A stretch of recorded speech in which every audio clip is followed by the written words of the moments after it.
हर खबर पर होगी आपकी पकड़। डाउनलोड कीजिए एबीपी लाइव ऐप। और आइए सीधे आपको लेकर चलते हैं। देश का हेल्थ बुलेटिन शुरू हो गया है। Has increased significantly, registering 36% increase over the last year, pushed up mainly by rice cultivation. Farming operations in the field, harvesting and sowing, have been exempted from lockdown, but social distancing and social responsibility has to be maintained. Farming machinery, shops, custom hiring centers, services related to fertilizers and seeds, mandi operations for marketing have also been given concessions from lockdown to enable farming to proceed smoothly. At the Kharif conference recently held, 2020, food grain production target has been fixed at an ambitious 298 million tons. 298 million tons. Next slide, please. To help farmers sustain production, money has been disbursed under the PM Kisan Yojana and the PM Fasal Bima Yojana. Insurance claims have been disbursed. Pulses have been dispatched to states under the PM Garib Kalyan Yojana. Next. An All India Transport Call Centre 1800180420 has been recently launched, and the Kisan Rath app has been launched to facilitate transportation of food grains and perishables across the state. Next slide, please. Regarding Ministry of Consumer Affairs, Food and Public Distribution, I would like to inform you that face masks and sanitizers have been brought under the Essential Commodities Act. NGOs have been permitted to buy food grains directly from FCI for relief operations. FCI has moved double the average food grains across the country during the lockdown. Next, please.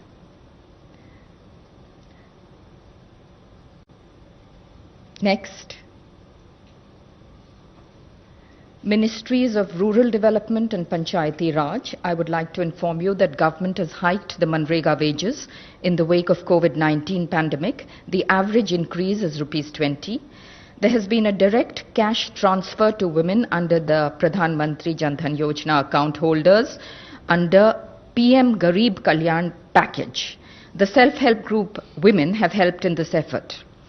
The women self-help groups under the NRLM, the National Rural Livelihood Mission, are making protective face covers, sanitizers, soaps, and are running community kitchens in large numbers. Thank you. Thank you, Alpana. Now, the Ministry of Home Affairs, please. गृह मंत्रालय की तरफ से update है।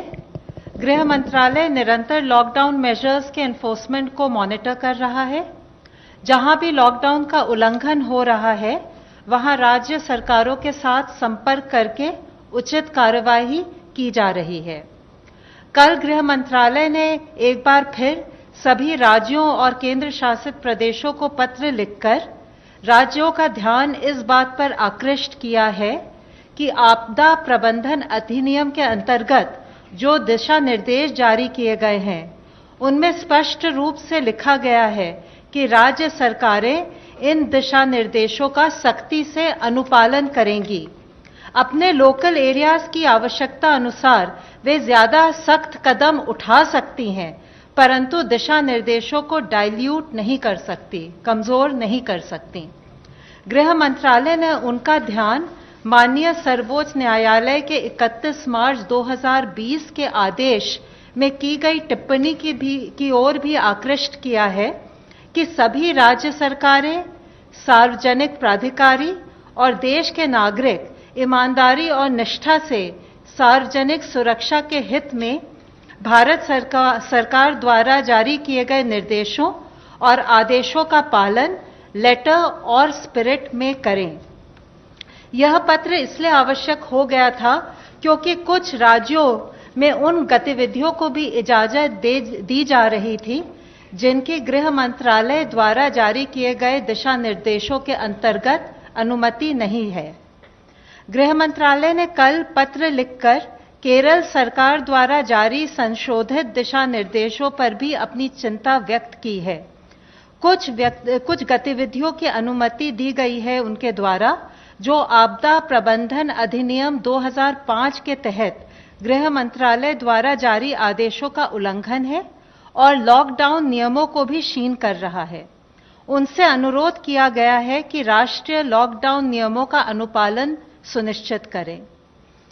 कुछ जिलों में भी लॉकडाउन नियमों के उल्लंघन के कुछ मामले सामने आए हैं जो स्वास्थ्य के लिए गंभीर खतरा पैदा कर सकते हैं। कुछ जिलों में कोविड-19 के संक्रमण की स्थिति गंभीर है या गंभीर होती जा रही है, जैसे राजस्थान में जयपुर, मध्य प्रदेश में इंदौर, महाराष्ट्र में मुंबई और पुणे, पश्चिम बंगाल में कोलकाता, हावड़ा, 24 परगना नॉर्थ, मेदिनीपुर ईस्ट, दार्जिलिंग, जलपाईगुड़ी और कालिम्पोंग। इन चारों राज्यों के प्रभावित जिलों का ऑन द स्पॉट आंकलन करने के लिए आपदा प्रबंधन अधिनियम 2005 के अंतर्गत गृह मंत्रालय ने 6 इंटर मिनिस्टीरियल सेंट्रल टीमों का गठन किया है। ये टीमें अपने निर्धारित स्थान पर पहुंच चुकी हैं। इन टीमों का भारत सरकार के एडिशनल सेक्रेटरी के स्तर के अधिकारी लीड कर रहे हैं। प्रत्येक टीम में 6 सदस्य हैं, जिनमें एक सीनियर पब्लिक हेल्थ स्पेशलिस्ट तथा नेशनल डिजास्टर मैनेजमेंट अथॉरिटी के एक सीनियर अधिकारी भी शामिल हैं। इस प्रकार गृह मंत्रालय का यह प्रयास है कि उपलब्ध एक्सपर्टीज को जितना मुमकिन हो सके उतना राज्यों के साथ साझा करें, जिससे कि लोक हित में सबकी मदद हो सके। ये टीमें हॉटस्पॉट एरियाज, हेल्थ और मेडिकल इंफ्रास्ट्रक्चर के प्रबंधन और आपदा प्रबंधन के मुद्दों पर राज्य सरकारों का सहयोग करेंगी तथा लॉकडाउन नियमों के अनुपालन के अलावा आवश्यक वस्तुओं की आपूर्ति, सोशल डिस्टेंसिंग के अनुपालन, स्वास्थ्य सुविधाएं, स्वास्थ्य कर्मियों की सुरक्षा, गरीब एवं श्रमिकों के लिए राहत शिविरों की स्थिति आदि पर अपनी रिपोर्ट देंगी। आशा है इन कदमों के साथ हम मिलकर कोविड-19 के खिलाफ अपनी मुहिम में सफल होंगे। धन्यवाद। धन्यवाद। Health ministry representative please. अब तक टोटल 2546 लोग क्योर हो चुके हैं, जो कि हमारी ओवरऑल क्योर परसेंटेज को 14.75% तक लेके जाता है। कल से एडिशनल कंफर्म केसेस देश में 1553 आए हैं, which takes the total number of confirmed cases in the country to 17,265. Last 24 hours में 36 न्यू डेथ्स भी रिपोर्ट हुई हैं। माननीय स्वास्थ्य मंत्री जी ने कोविड-19 मैनेजमेंट की तैयारियों की समीक्षा के तहत कल Rajiv Gandhi super speciality hospital का दौरा भी किया।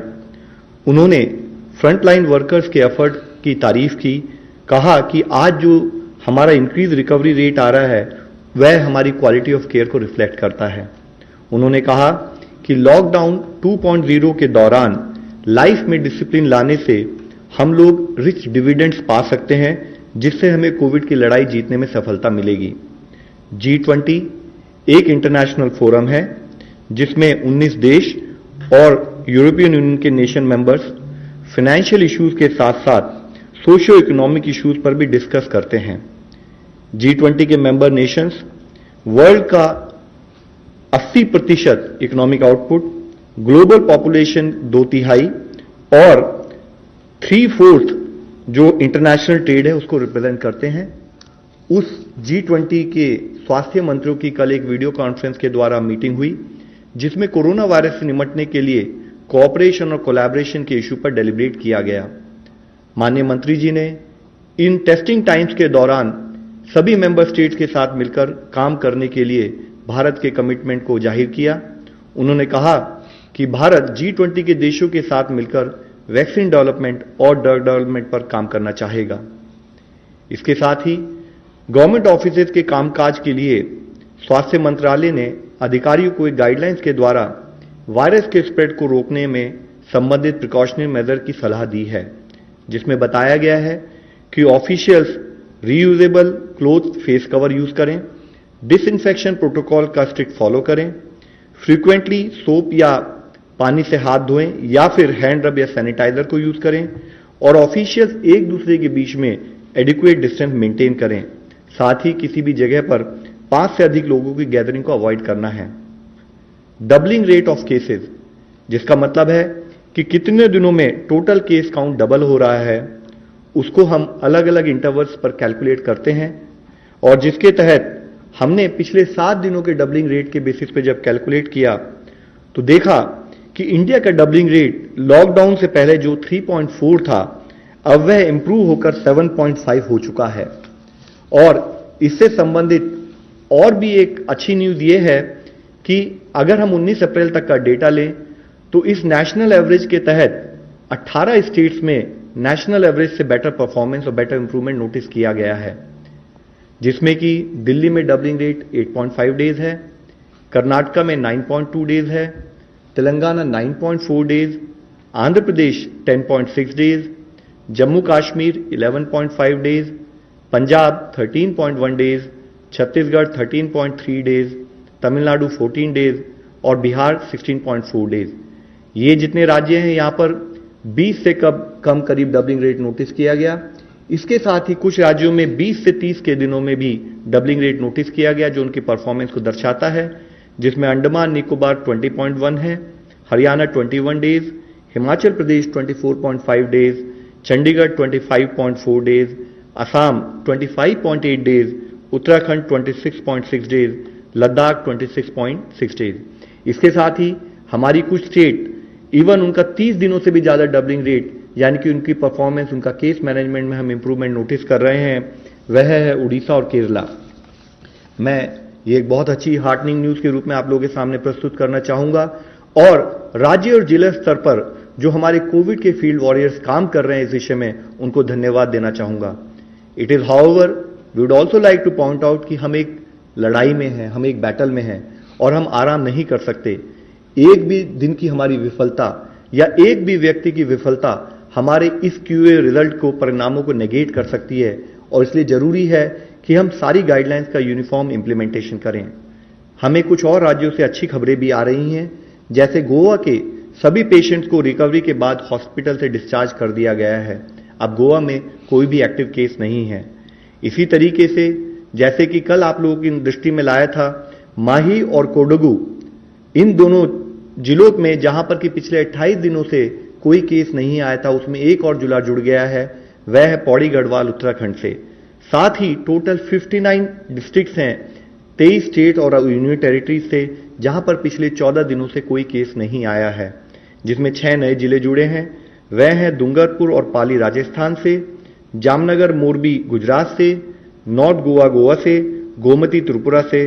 और इससे संबंधित हम आप लोगों से रिक्वेस्ट करना चाहेंगे कि फिर भी हमें हर तरीके से सतर्क रहने की आवश्यकता है। दूसरे देशों की तुलना में अगर भारत आज इस सिचुएशन को मैनेज करने में प्रयत्न कर रहा है, उसमें जो भी रिलेटिव सक्सेस मिली है, उसका सबसे मुख्य कारण है कि इस लड़ाई में गवर्नमेंट के साथ साथ हर सिटीजन मिलकर लड़ाई लड़ रहा है। कम्युनिटी इन्वॉल्वमेंट, कोऑपरेशन और कम्युनिटी लीडरशिप हमारे मैनेजमेंट का एक मुख्य कारण रहा है। माननीय प्रधानमंत्री जी की अपील के तहत देश का हर नागरिक इस लड़ाई में जुड़कर लड़ रहा है, फिर चाहे वह लॉकडाउन का इंप्लीमेंटेशन हो या सोशल डिस्टेंसिंग से रिलेटेड बिहेवियर चेंज हो, कंटेनमेंट जोन में लॉकडाउन का स्ट्रिक्ट इंप्लीमेंटेशन हो, कॉन्टैक्ट ट्रेसिंग और सर्वेलेंस से हम हेल्थ वर्कर्स का सहयोग करते रहें और हर तरीके से फील्ड स्थाई पर पेशेंट मैनेजमेंट पर फोकस कर हम मॉर्टेलिटी को अवॉइड करें, यह हमारा प्रयत्न होना चाहिए। आज जब हम कुछ प्रांतों में रिलैक्सेशन प्रोवाइड कर रहे हैं, तो जरूरी है कि हम सोशल डिस्टेंसिंग के नॉर्म्स का पूर्णतः पालन करें, ताकि जो कोविड के केसेस कुछ जिलों में, कुछ राज्यों में कम हो रहे हैं, वे और भी कम हो। और जो जिले ग्रीन जोन में चले गए हैं, वहां पर हम सबकी रिस्पॉन्सिबिलिटी है कि वह 0 केस की स्थिति में ही बने रहें। हम सभी को पता है कि इस बीमारी की कोई अभी तक वैक्सीन नहीं है। इसकी अब केवल एक ही वैक्सीन है जो हमें सबसे ज्यादा इफेक्टिव सपोर्ट करती है, वह है सोशल वैक्सीन यानी सोशल डिस्टेंसिंग। इसीलिए फिर आप लोगों से विनती है, आपके द्वारा सबसे विनती है कि काइंडली हमें सपोर्ट करें कि सोशल डिस्टेंसिंग और प्रिवेंटिव गाइडलाइंस का पालन देश का हर व्यक्ति एक जिम्मेदारी के रूप में करता रहे और बिहेवियरल चेंज के रूप में अपनी जिंदगी में अपनाएं, ताकि हम इस लड़ाई से जीत सकें। धन्यवाद। Now, online question for ICMR. The rapid antibody tests have come under scanner world over for quality issues. Did ICMR conduct batch-wise quality tests before dispatching them to states, as certain states have raised concern about their quality? ये जो rapid test हैं, जैसा मैंने बोला, सारे दुनिया में कहीं भी उसको इंडिविजुअल के डायग्नोसिस के लिए इस्तेमाल नहीं करते, क्योंकि अभी भी एक चीज कायम है कि इस विषाणु के खिलाफ एंटीबॉडी जो डेवलप होती है, वो एंटीबॉडी कितनी पावरफुल होगी, वो इम्यून रिस्पांस का द्योतक होगी क्या, इसका कहीं पता नहीं है। ऐसे रहते हुए भी इसका इस्तेमाल सर्वेलेंस पर्पस के लिए हो सकता है, क्योंकि सर्वेलेंस में मैंने जैसे पहले एक बार बताया था, मैं अगर ये बताना चाहता हूं कि 5%, समझ लीजिए कहीं सर्वे किया, 5% लोगों को बीमारी थी, वो अगर 4.5 भी आई और वो कंसिस्टेंट एरर, उसी ढंग से वही टेस्ट आप इस्तेमाल कर रहे हैं, उसी से भी उतनी 4.5, 4.3 भी आई, कंसिस्टेंट रही वो एरर, तो उसमें एपिडेमियोलॉजिक सर्वेज में जहां हम ट्रेंड मॉनिटर कर रहे हैं, उसमें ज्यादा फर्क नहीं पड़ता है, क्योंकि वो गिनती ही कम करता है। आपको अगर उदाहरण देना है तो सादे ढंग से देता हूं, जैसे अगर वो इलेक्ट्रॉनिक वेइंग मशीन होता है और उसका कंपैरिजन हम जो बाथरूम स्केल इस्तेमाल करते हैं वजन के लिए, वो दोनों में अगर हमने देखा, इलेक्ट्रॉनिक वेइंग मशीन जो होगा उस पे एक्यूरेट आएगा, लेकिन जो बाथरूम वेइंग मशीन है उसमें एरर रहेगी। लेकिन अगर वजन देखना है तो हमको 100 ग्राम से फर्क आया क्या, इससे हमको कोई फर्क नहीं पड़ता। जब हम वजन 60-70 किलो का देख रहे हैं, वो थोड़ा कम ज्यादा इधर उधर हुआ तो भी चल जाता है।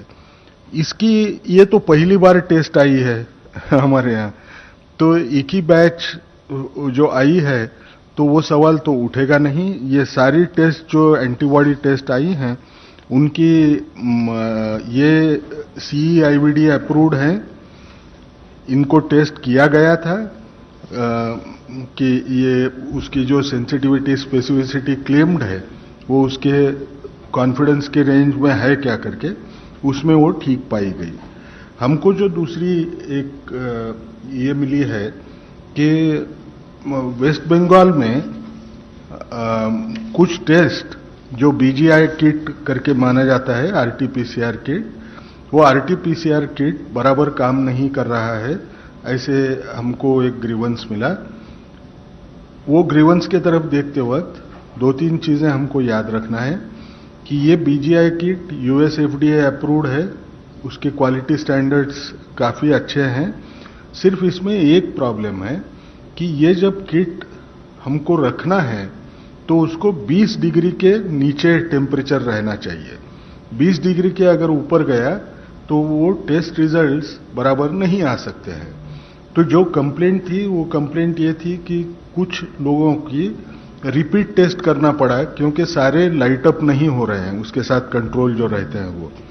ये कब होता है, कभी कभार टेक्नीशियन जब वो काम करेगा, ज्यादा सैंपल नहीं रहे तो उसके स्ट्रिप्स निकाल के उसको और एक बार रन करता है दूसरे टेस्ट को करने के लिए। जब वो वैसे करने जाएगा तो उसने वो कहाँ किट रखा था, वो क्या रूम टेम्परेचर पे छोड़ के उसने फिर टेस्ट करने की कोशिश की, उसके ऊपर वो आमादा होगा। लेकिन हमने वेस्ट बंगाल गवर्नमेंट को बताया है कि जो NIV में हम किट इस्तेमाल करते हैं, वो किट तकरीबन 10,000 टेस्ट के लिए काफ़ी हैं। वो नाइसेड में है कलकत्ता में, वो हम उनको टेम्पररी वो क्राइसिस टाइड ओवर करने के लिए दे रहे हैं। Mr. Sunil Prabhu, NDTV.